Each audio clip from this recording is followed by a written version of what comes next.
We're Grayson and Ashley. We've been living on the road for nearly 5 years. We've been to 49 of 50 states, traveled throughout Canada, Baja, Mexico, and have even driven to the Arctic Ocean. Right now, we're on one of our biggest adventures yet, a road trip to the northeasternmost point in North America.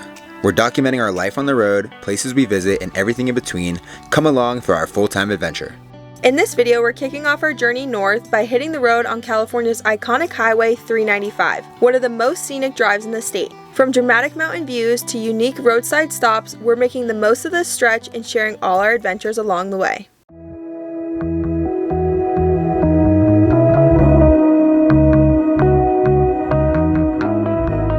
What's going on, everyone? Welcome back to another video. If you watched our last video, you would have seen our 2025 travel plans and just some of our goals for the year. Our plan is to drive to the northeasternmost point of North America, and it's actually in Canada, and we're really excited for that. But that is a long ways away. We have a long journey before we can get there, and we're actually starting off in California, and then we'll be making our way north. But currently, we're in Lone Pine, California, more specifically at Alabama Hills. This is an area we've been wanting to go to for a long time now, but it's just never worked out. It's always kind of been a little bit off the path. But as we make our way up north, we knew we wanted to stop here, and we're stoked for it. We can't wait to bring you along. There's a few things we want to see in the area before we continue our drive tomorrow.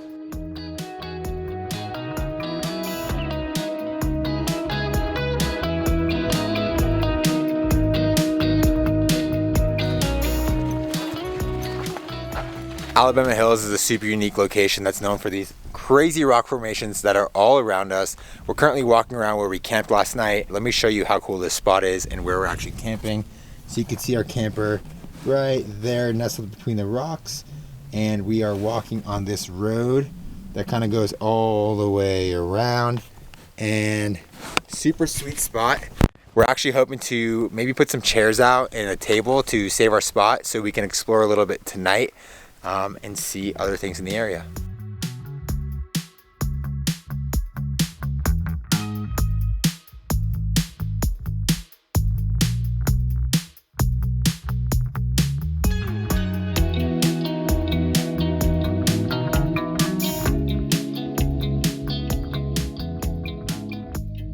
Hopefully these chairs and this mat will save our spot, because this is a great spot and we're only going to be gone for about an hour.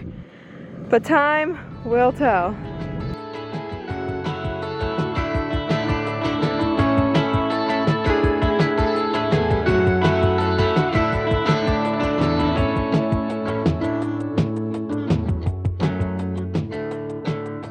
Just a few minutes away from where we were camping is a trail called the Mobius Arch Loop Trail. This trail is only 0.6 of a mile, so it's super short. We've seen photos of it and it looks amazing, so of course while we're in the area we have to check it out.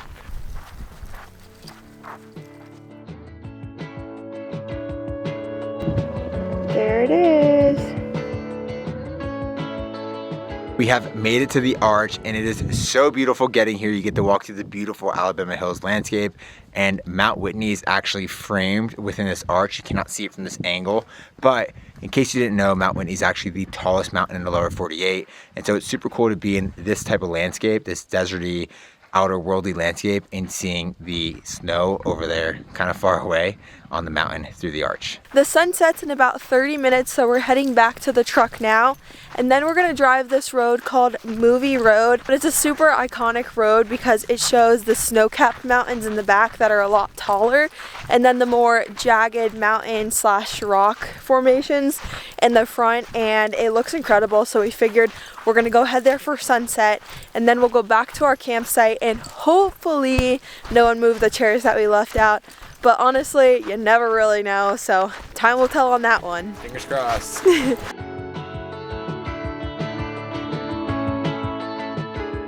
Can you believe this road? It literally loops between all these rocks, and as you can tell, it just keeps going, and there's Mount Whitney back there. Wasn't the best sunset, but Movie Road was definitely super cool and exactly what we pictured it to be. Being able to drive down these desolate roads and have obviously like the jagged rocks, and then the mountains off in the distance was super awesome. Our chairs and our mat are still here. I don't know if wind came and knocked it over, if someone knocked it over, but looks like our spot is still open.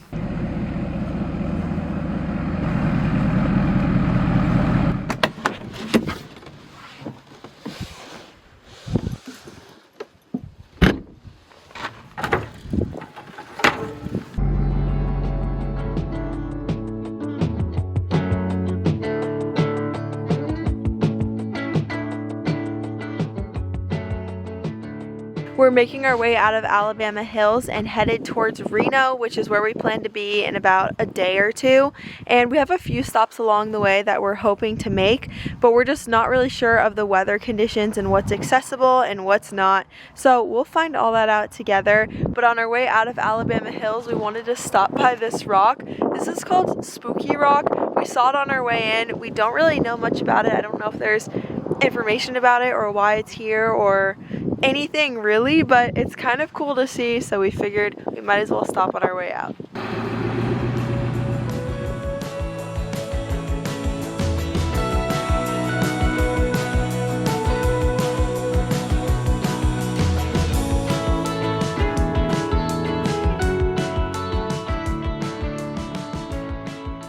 Since the road we're driving is pretty remote, every gas station we've passed has been super expensive, but we saw a sign that said casino, and then we saw they had a gas station.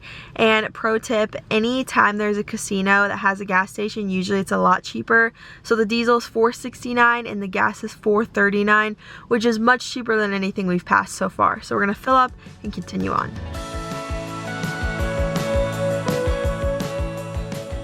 So when driving the 395 and driving through Bishop, you have to stop at Eric Schatz Bakery.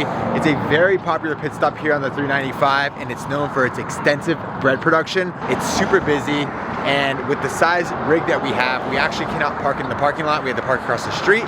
So let's get across the street and see what it's all about.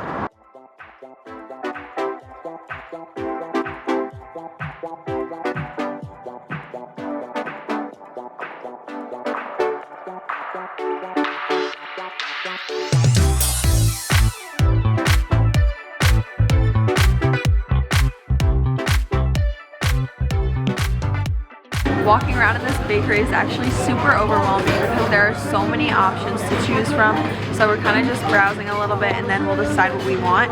A lot of the breads and stuff come in the huge loaves, and we kind of want something a little bit smaller, so we're just gonna keep looking.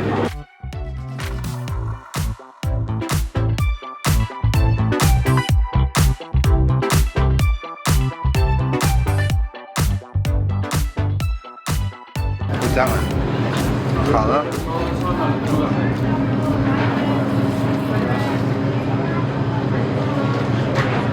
With all the samples, we might not even need to buy anything. This is so good. So we went with this energy loaf. It's kind of cool because there's no added sugar. It's like oatmeal, raisins, dates, apricots. Really, really good. We got to sample it. Got to sample it a few times and, you know, made sure I really liked it. And then we also got an apple fritter here. So the guys behind the counter, we were like, hey, what's the best thing we've never been here before? They're like, apple fritter. So we get back to the truck and let you know what we think about it. This was the last apple fritter, so I'm really glad we went with this option. It's like so light, you can tell it's gonna be super flaky. That is a really good apple fritter. It has such a strong appley cinnamon flavor. And then the icing, perfection.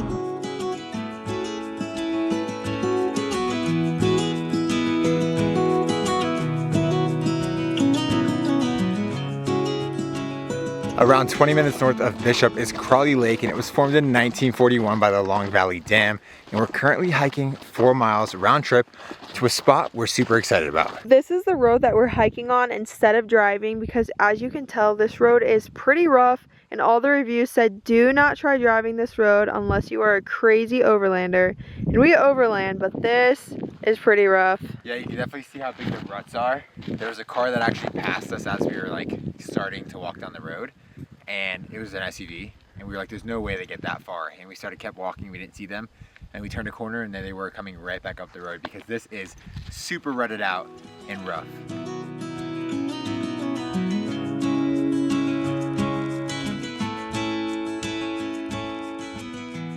This is our view of the lake from above, and we are headed down there. I'm really excited. You can already see how crazy the landscape is.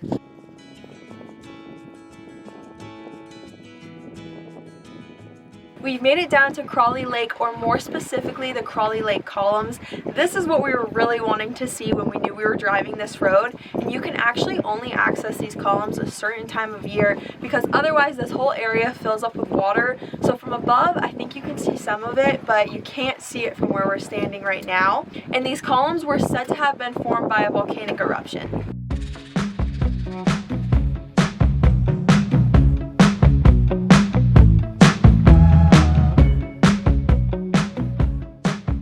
That's where we were up down there. We came down and those were the columns we were just standing at. We walked across this beach area, which is a super white sand. It's really pretty. And then over here, there's a bunch more of those columns. Pretty crazy. Not only do the columns look super cool to the eye, but it's also super nice being down by the water. The air is nice and cool, and then seeing the snowy mountains off in the distance is another added bonus.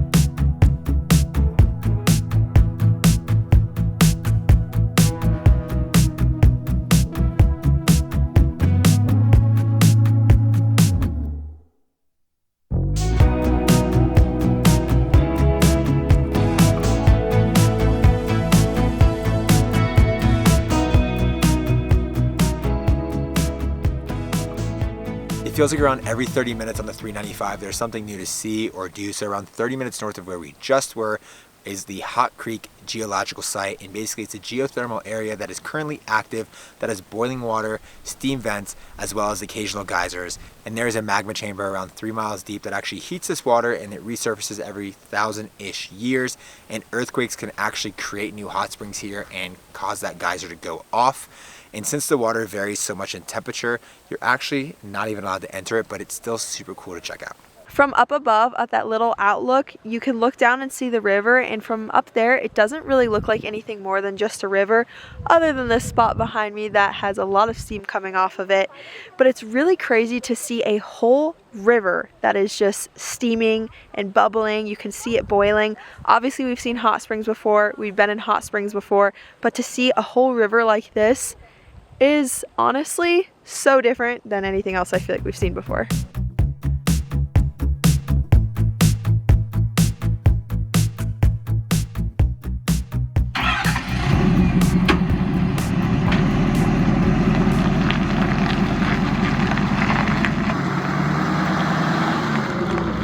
In this area, there's lots of camping, and you can actually camp really close to hot springs. There's lots of hot springs in the area, and we just passed the first one, which is Shepherd Hot Springs, and it was absolutely packed, and there were so many campers there. So we're driving to the next one now, which is only about 10 minutes away, and it's called Crab Cooker. We're gonna see if it's busy, if we can camp here, and if not, we'll just keep looking, I think, because there are multiple hot springs. But since it is a weekend, we are expecting most of them to be pretty busy.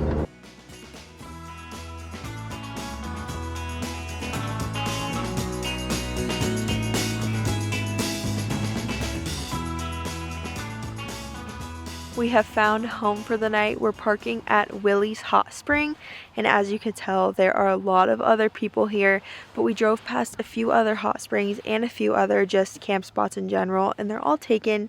Luckily, this is a little bit larger of a parking area, so we're gonna park here for the night. I don't think we're gonna head to the hot springs just because there are so many people and we know it's not that big.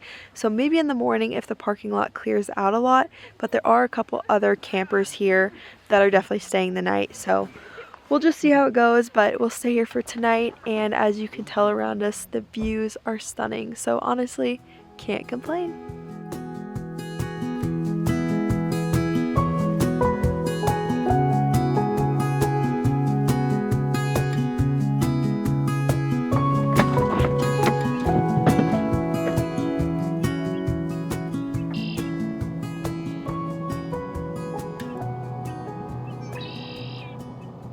This morning we looked outside and luckily there was only about 6 cars in the parking lot. So we decided if we're gonna hit the hot spring, let's do it early. So we're up and we're walking towards the hot spring now.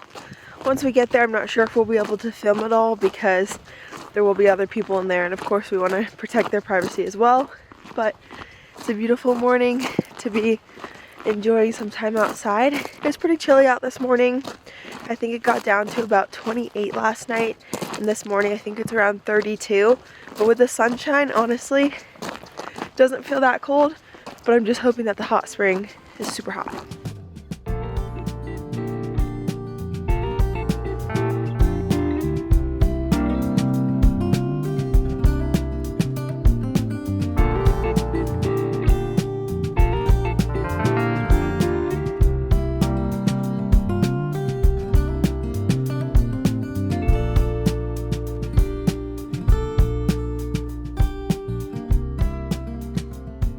Getting to camp right next to the hot spring and enjoying it first thing in the morning today was so nice. We had the place almost all to ourselves. There were like 6 other cars there and maybe like a handful of people in the hot springs, but there were a couple different sections, one big tub and then a couple of like smaller ones all in a row.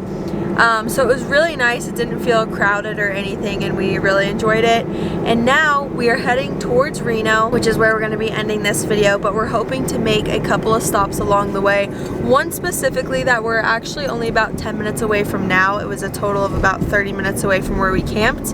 And then potentially another stop, but we're just going to see how this day goes. And yeah, we're really looking forward to it. It's been such a fun drive so far. So much to see and do along the way. If we had more time, we would stay even longer, do more camping, explore more. But since we are on a pretty long journey, we have to keep moving. We are making our first stop, which is Mono Lake. Mono Lake is one of the oldest lakes in North America, and it also has a very high salt concentration. But the biggest reason that this place is well known or famous is for their tufa towers, which are actually right behind me. And as we get closer, we'll talk a little bit more about what that is.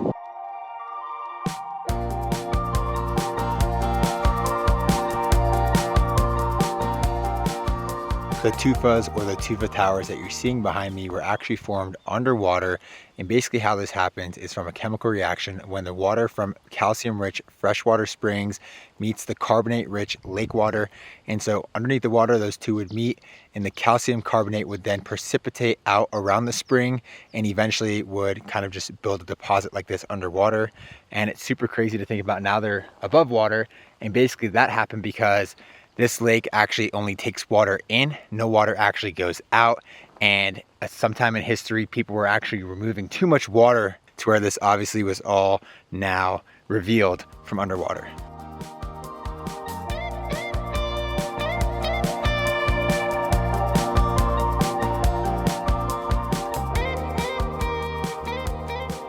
The trail that we're doing is the South Tufa Loop Trail, and it's like the long version, but it's still only 1.3 miles.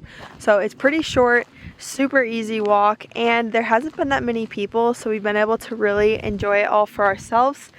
This trail gives us a great view of Mono Lake, as well as the tufas that are in the water and on land.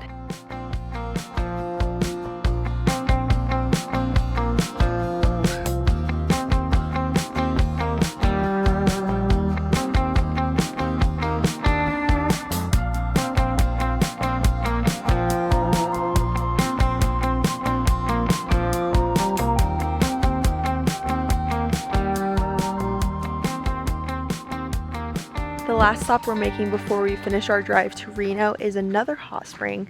This one is called Travertine, and we were kind of contemplating, do we go, do we not? Because when we got up here, there are a lot of cars already in the parking lot. So more likely than not, we won't really be able to actually film anything or show you. But we're excited. We've seen pictures of it. It looks cool. We're driving by, so we figured why not just come, soak in another hot spring for a little bit, enjoy it, and then finish our drive.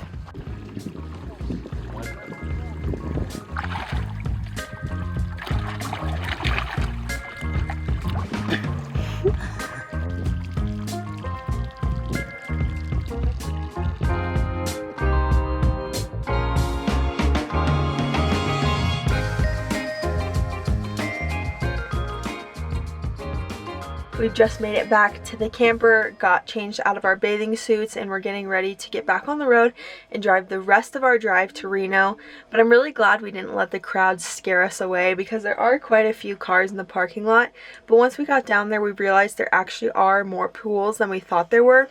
And some people were actually just walking around and weren't even in the hot springs. So it ended up being super enjoyable. Currently in Bridgeport, making our way towards Reno. We've got just under 2 hours and we'll get there around 8 p.m.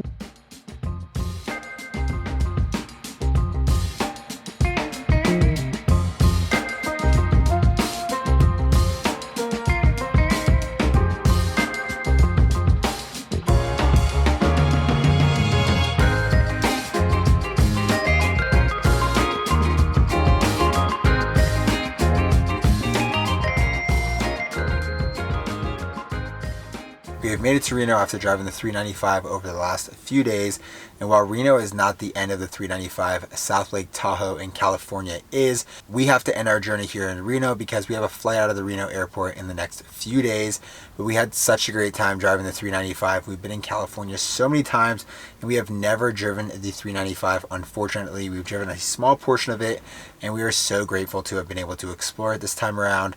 And unfortunately, we feel like we just scratched the surface and that there is so much more to do on this road, but we're gonna have to wait until next time. If you like this video, make sure to give it a thumbs up, subscribe if you haven't already, hit the post notifications to be notified when we post next, and until next time, y'all, peace out.